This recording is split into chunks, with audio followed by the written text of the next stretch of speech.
انسوا بقى سلق الفراخ والبانيه المقلي والمشوي وكل الوصفات دي وجربوا الطريقة دي هتبهركم بجد.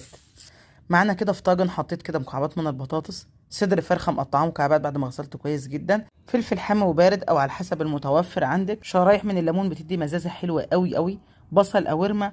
وهنجهز التتبيلة عبارة عن معلقة كبيرة من الثوم، عصير 4 ليمونات، معلقتين صغيرين من الملح، معلقة من البابريكا، شطة، رشة حبهان بودر على طرف المعلقة، معلقة فلفل اسود، معلقة كزبرة جافة، معلقة زعتر، ونص معلقة من الكمون، ومعلقة توم باودر، ومعلقة بصل باودر. وهنضيف عليهم نص كوباية مية سخنة، ونقلب بقى الخلطة دي كويس جدا. وبعد كده هنضيفها بقى على الخضار بتاعنا بالشكل ده.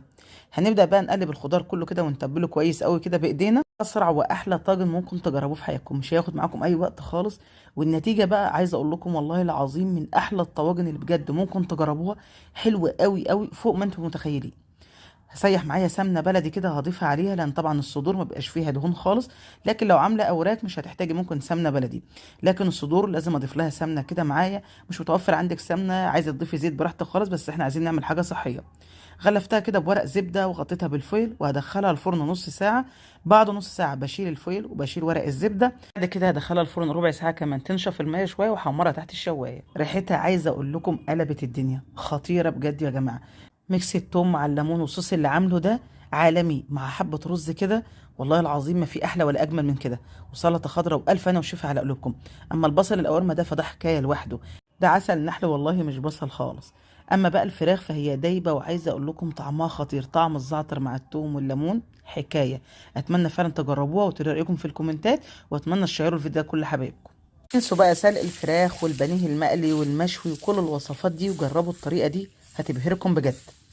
معانا كده في طاجن حطيت كده مكعبات من البطاطس، صدر فرخه مقطعاه مكعبات بعد ما غسلته كويس جدا، فلفل حامي وبارد او على حسب المتوفر عندك، شرايح من الليمون بتدي مزازه حلوه قوي قوي، بصل او ورمه.